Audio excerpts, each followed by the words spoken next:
I grew up in a town that had what they called Hull Gala Day. So I was going to have Lindbergh Crate Day.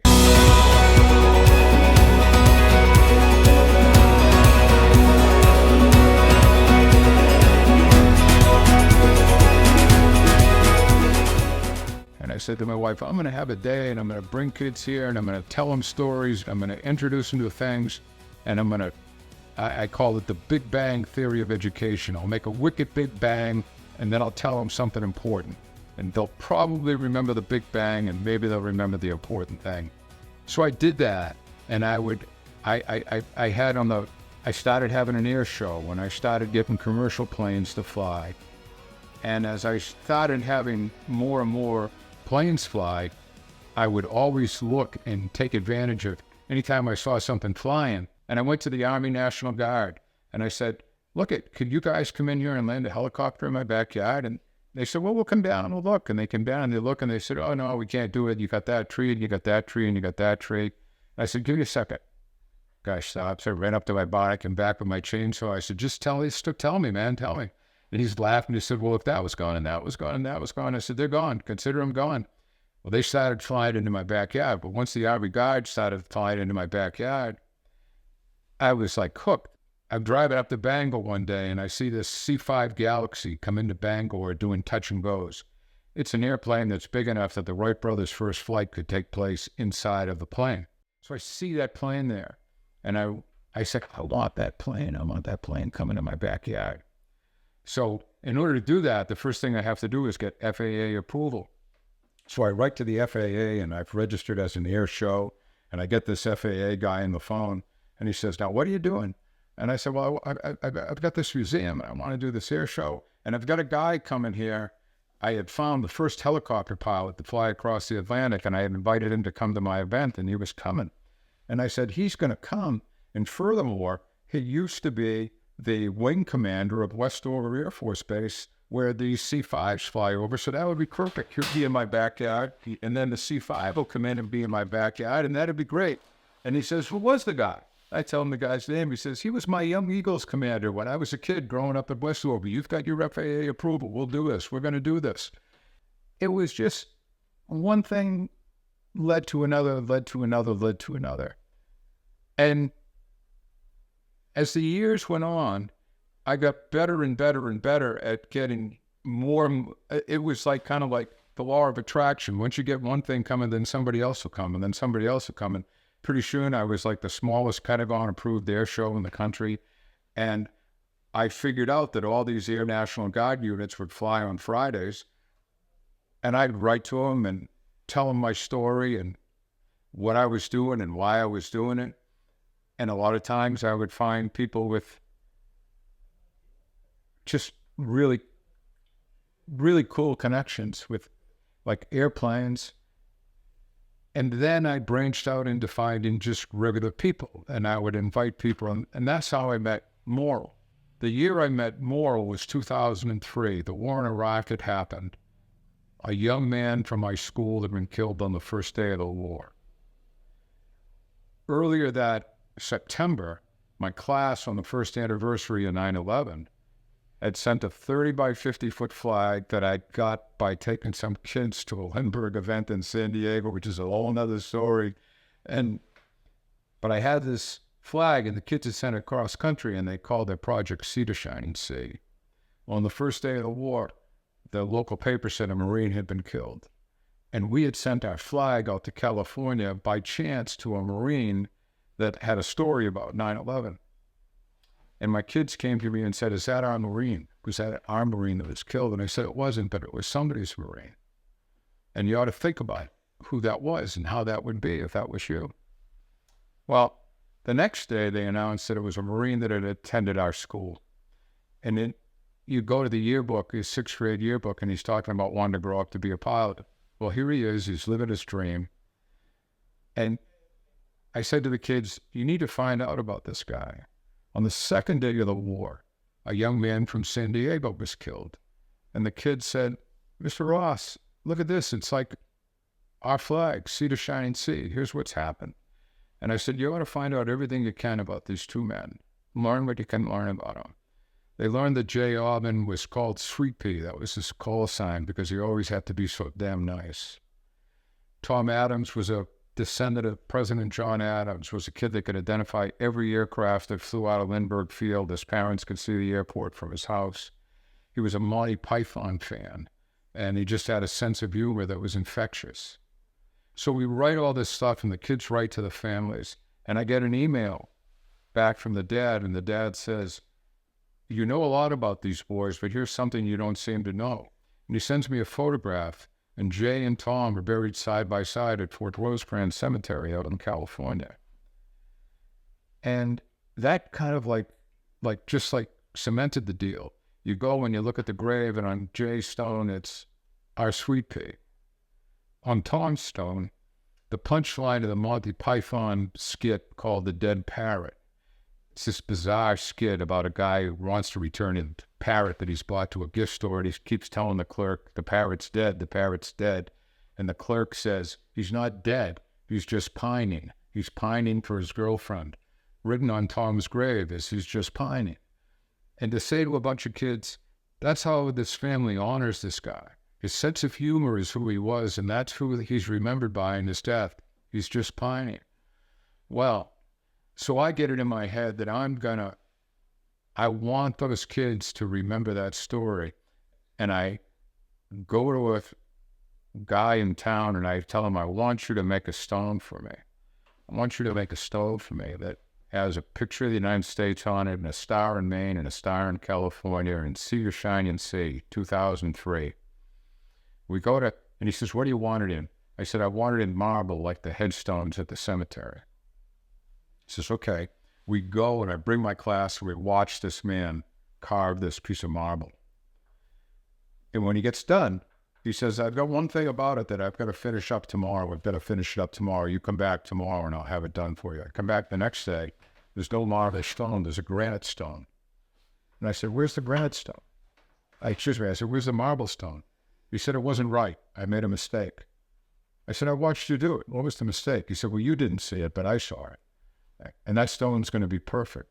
And I said, so where's the other? He said, it's on the dump, out back. And I said, no, I want that. He said, what do you want that for? I said, that's a teachable moment. And that now I have two, one for each family. So I get that stone and I teach that lesson to kids and I keep that lesson to kids. And eventually, my grandson and I go to Tom Adams's family in California after J. Aubin's family has been there, because Tom's family doesn't decorate Tom's grave. They decorate the lads' graves. They only decorate the spot in between the graves. So I delivered the marble stone out to that family, and I bring my grandson out there years later, and I say, look at that, Jackson. He says, Grandpa, that's the stone from your yard. And the stone is sitting on the back of their terrace next to a big spotting scope, where they didn't actually sit and look through this spotter scope and see the stone over in Fort Rosecrans Cemetery. When I dedicate that stone in my backyard, I go to J. Aubin Squadron in Yuma, Arizona, and I say, I don't want an Army Guard helicopter here, I want a Marine helicopter. And I go and I explain that to the XO. And the XO says, Mr. Ross, I'm in Yuma. And I say, come on, a good story is a good story, a good idea is a good idea. Can you make this happen with me? And I had this beautiful email chain of like going all around the country to all these different people and working its way all through these different levels. And it's like, we know this is it's not like the Marine Corps doesn't have anything to do, right, for war zone. We know this is a ridiculous idea, but if anybody can jump on board with this. So this squadron from Pennsylvania that was down in Camp Lejeune came home to Pennsylvania via Maine, flew to my backyard in Maine, and that's Colonel David Green, who's on this other stone out here, because Colonel David Green came and landed in my backyard and met these kids and met Jay's family and recognized what had happened. And the crew on that helicopter wrote me a letter of what had happened, and they talk about how they recognized that it was a moment for everybody there that puts forever About a year goes by, and one of the guys that's there contacts me and says, Mr. Ross, we know you would want to know this, but David Green was killed in Iraq after recent deployment. And when I sent the flag cross country, I followed this Marine in California by the name of Nico Marcolongo. And Nico Marcolongo had lost his best friend on 9/11. And Nico was organized a football game to raise money for his best friend's widow.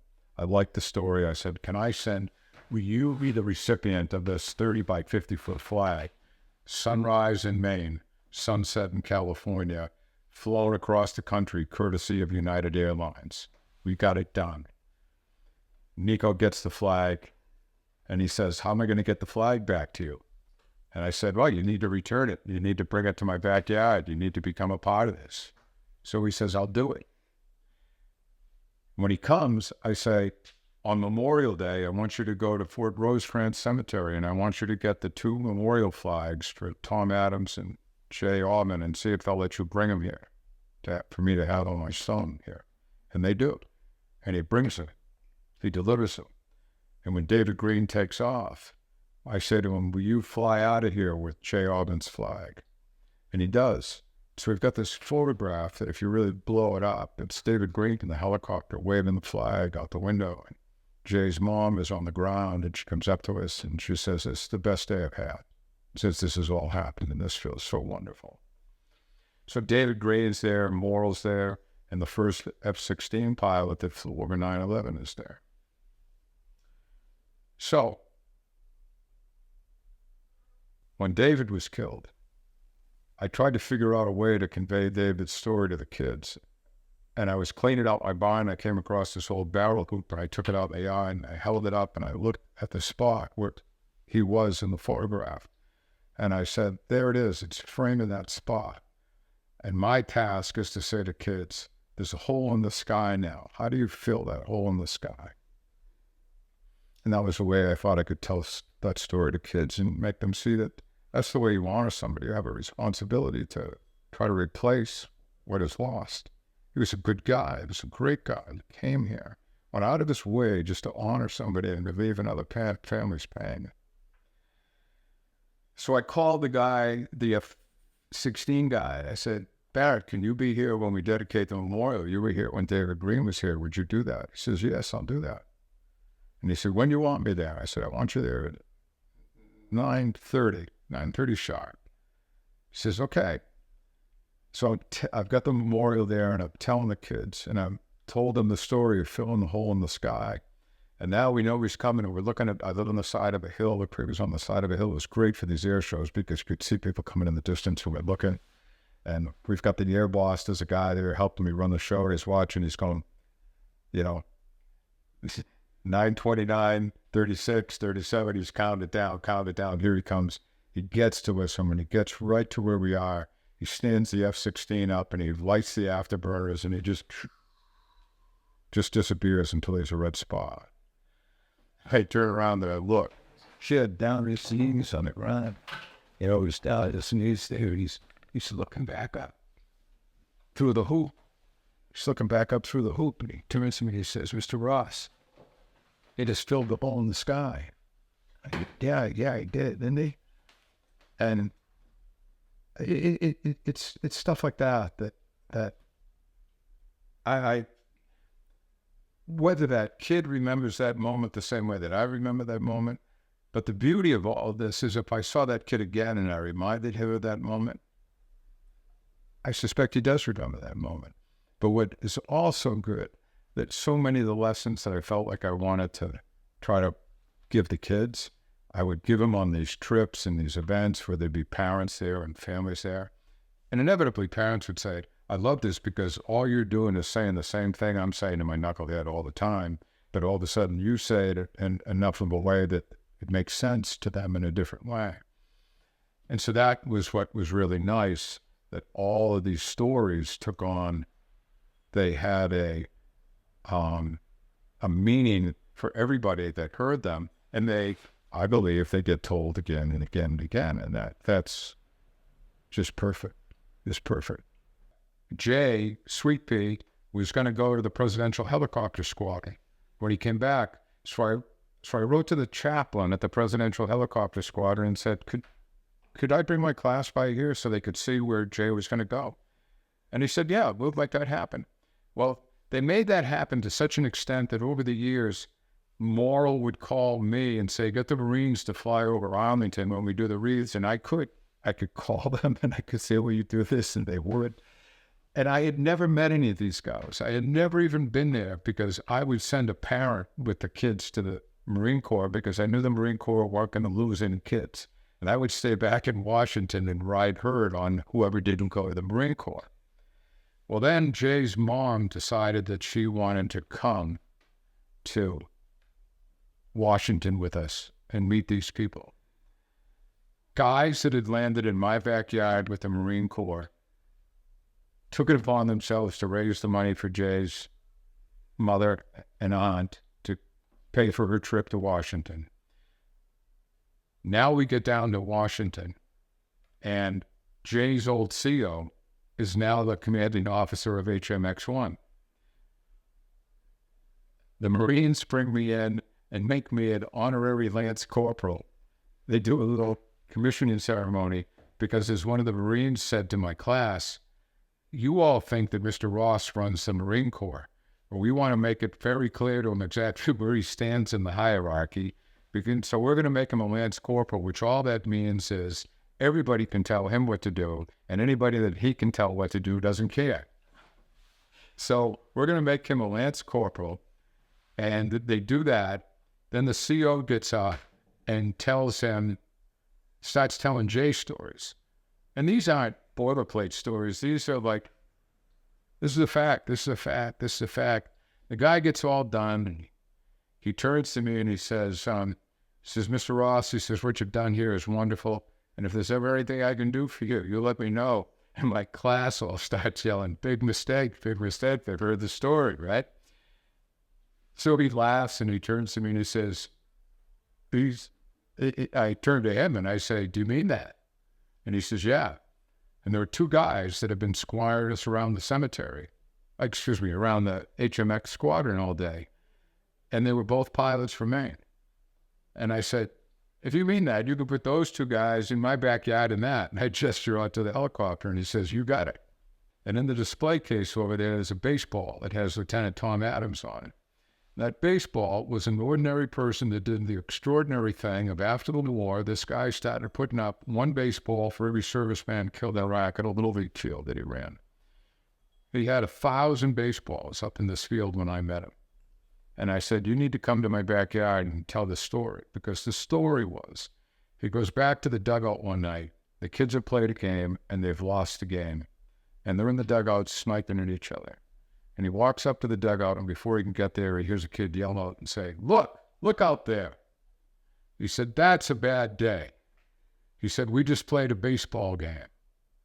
He said, we should be thankful that we're going to come back here and have a good day tomorrow and play another baseball game. We're not having that bad a day. That's what a bad day looks like. Perfect story for kids to understand. So I get the guy to bring me the 3 baseballs, one for Tom Adams, one for Jay Aubin, and one for David Green, with the idea of delivering him to his family. But I want to hand deliver him. So I do those, but I can't deliver Tom's because he's out in California. So I start having people fly the baseball. And it's flown on the Blue Angels, the Thunderbird. It's been to the South Pole on a C-130. It's been on Air Force One. It's been on all these aircraft, and every time we fly, we send pictures to the family. They love it. They absolutely love it.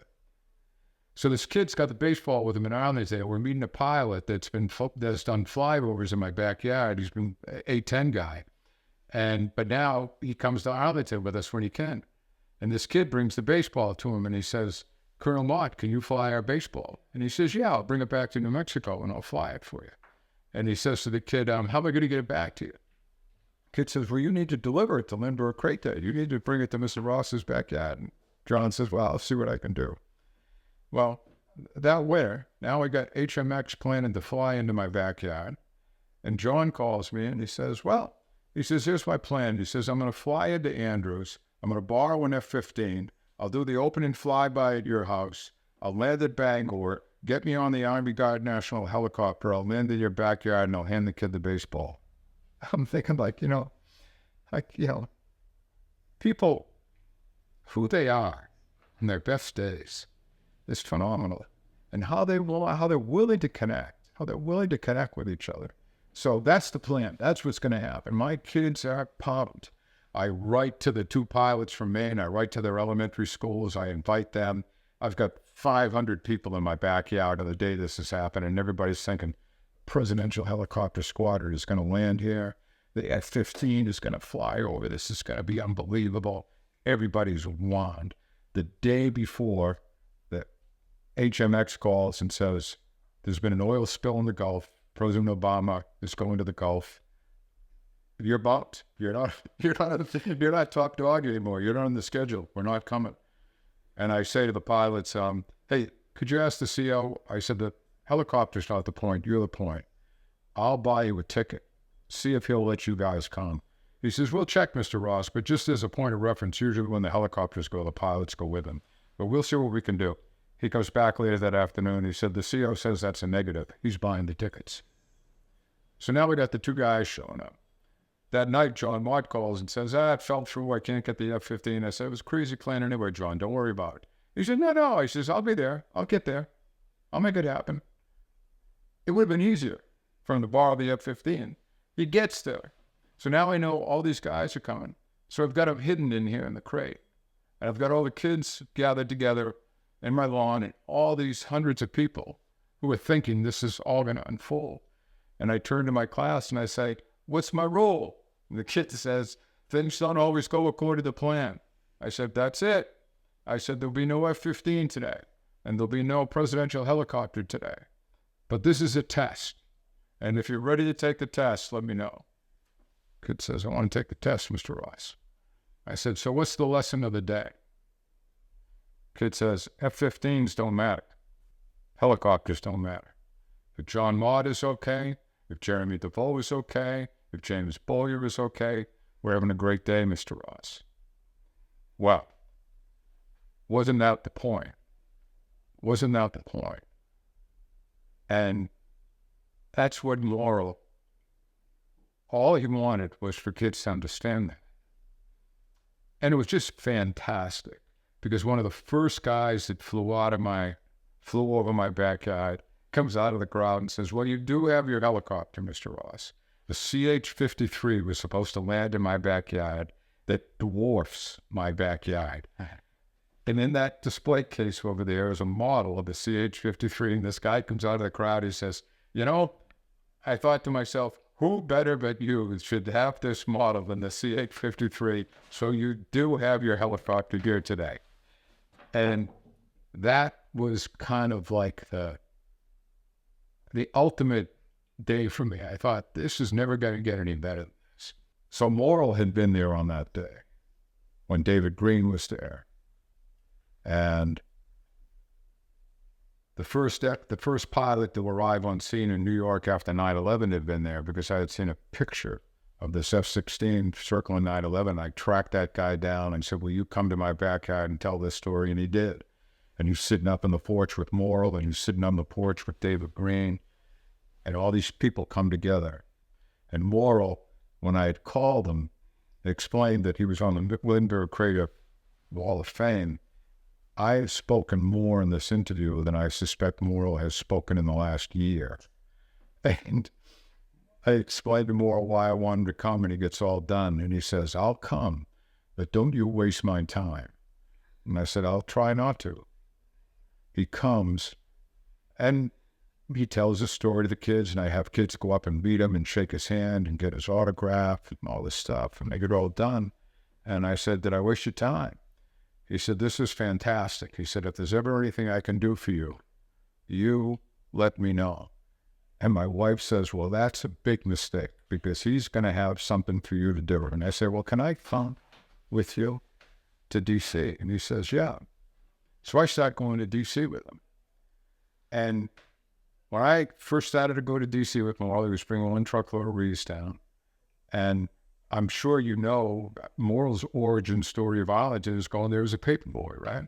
Well, he sees these kids, and all of a sudden he says, well, that's me. I'm in this crowd somewhere. And he comes up to me after we're down, they've been down there. He says, Larry, I've been to your backyard. He says, I'm taking my game up a notch. I'm going to cover this cemetery with wreaths. And boom, off they go. Off goes Wreaths Across America. And it becomes Remember Honor Teach. And I become the teach. I'm the teach, where that comes from.